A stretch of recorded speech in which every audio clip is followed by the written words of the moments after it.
तरबियत होनी चाहिए वो उसके बचपन से ही, जब माँ की गोद में हो तभी से उसको कलमा पढ़ाना चाहिए। और जैसे जैसे उसकी उम्र बढ़ती जाए, जब 7 साल का हो जाए तो उस बच्चे को नमाज पढ़ने की तरकीब करनी चाहिए। तो हम आइए अब एक कड़ी आगे बढ़ते हैं और इसके बाद आप ही की बस्ती दोस्तिया से एक उभरते हुए सितारे नासिर सलाहुद्दीन को दावत देते हैं, जिनका मौजू होगा कि घर में सुकून कैसे।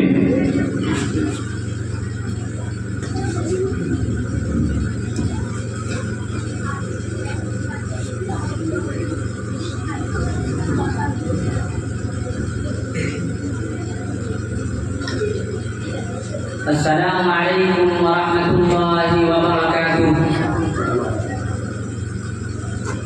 इन्नल हम्दुलिल्लाह नहमदुहु व नस्तईनुहु व नस्तगफिरुह व नऊज़ु बिल्लाहि मिन शुरूरि अनफुसिना व मिन सय्यिआति अअमालिना। मन यहदिहिल्लाहु फला मुदिल्ल लहु व मन युद्लिलहु फला हादिय लहु व अशहदु अन ला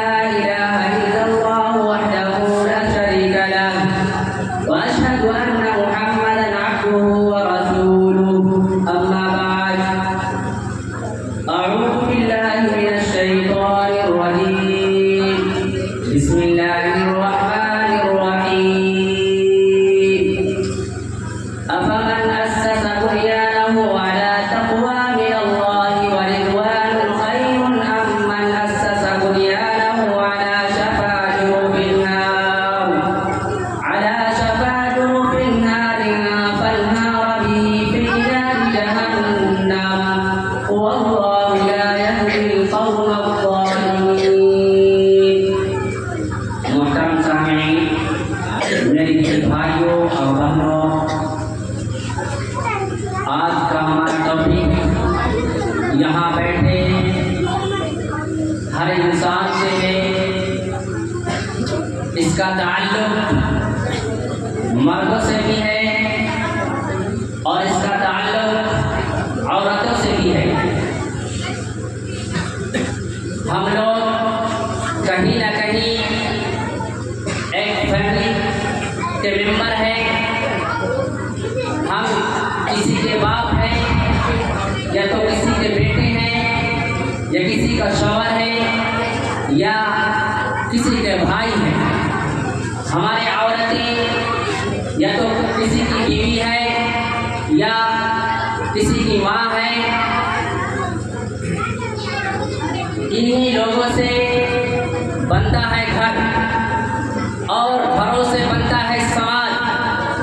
लेकिन हम लोग नजर दौड़ाए कि हमारे समाज में, हमारे घरों में किस चीज़ की कमी है, तो देखा जाता है कि अक्सर लोग चैन सुकून चाहते हैं, अमन व अमान चाहते हैं, लेकिन घर में सुकून आएगा कैसे, ये हम लोग नहीं कोशिश करते कि हमारे घरों में सुकून कैसे आएगा। आइए हम और एक आध को एक बार जिक्र आप लोगों के पेश करता हूँ।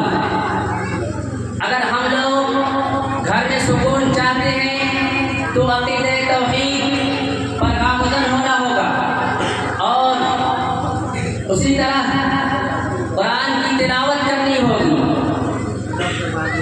अल्लाह तबारक व तआला ने फरमाया, अल्लज़ीना आमनू व लम यल्बिसू ईमानहुम बिज़ुल्मिन उलाइका लहुमुल अम्नु व हुम मुहतदून। जिस शख्स ने ईमान लाया और अल्लाह रब्बुल आलमीन के साथ किसी को शरीक नहीं किया, यही वो लोग हैं जो कामयाब होने वाले हैं। हज़रत याकूब अलैहिस्सलाम का वो नसीहत याद कीजिए। हज़रत याकूब अलैहिस्सलाम जब मौत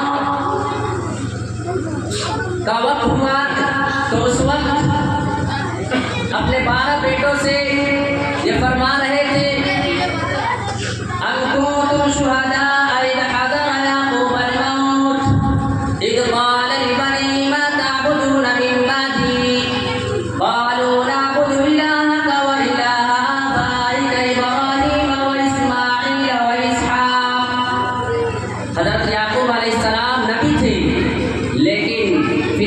अपने 12 बेटों से तौहीद की दावत दे रहे थे कि ऐ मेरे बेटे, मेरे जाने के बाद तुम किसकी परस्तिश करोगे, किसको तुम पुकारोगे। तो 12 बेटों ने बैक वक्त एक सवाल होकर कहा कि हम अल्लाह तबारक व तआला का परस्तिश करेंगे, जिसको आप पुकारते थे उसी को हम पुकारेंगे, जिसे हमारे चचा ने पुकारा उसी को हम पुकारेंगे। इससे यह साबित होता है कि हम लोग इस दुनिया में रहते हुए अपने औलाद को तौहीद की वसीयत करें। हम लोग माल और प्रॉपर्टी के बारे में तो वसीयत कर जाते हैं, लेकिन तौहीद के बारे में वसीयत नहीं करते। अगर घर में सुकून चाहते हैं तो तौहीद पर गामज़न होना होगा और अपने अंदर तौहीद को बैठाना होगा। उसी तरह अगर घर में सुकून चाहते हैं तो एक दूसरे की मदद करनी होगी। अम्मा आयशा से सवाल करते हैं क्या है अम्मा आयशा कि आप सल्लल्लाहु अलैहि वसल्लम जब घर में होते थे तो क्या करते थे। अम्मा आयशा जवाब देती है कि आप सल्लल्लाहु अलैहि वसल्लम जब घर में होते थे तो घर में काम करते थे, एक दूसरे की मदद करते थे। लेकिन आज हम और आप बीवी के काम में, घर के काम में हाथ बताने को माजूब समझते हैं और कमतर समझते हैं। नहीं मेरे भाइयों, घर में काम बटाना ये सुन्नत है। आप सल्लल्लाहु अलैहि वसल्लम ने भी जब भी घर में जाया करते थे तो बीवी के काम में वो हाथ बटाते थे। आज हम लोग इससे बहुत दूर है, इसलिए सुकून चाहते हैं तो बीवी और घर में जो काम कहे उसको करना होगा, एक दूसरे की मदद करनी होगी, घर के अंदर भी और घर के बाहर भी। उसी तरह अगर घर में सुकून चाहते हैं तो कुरान की तिलावत करनी होगी।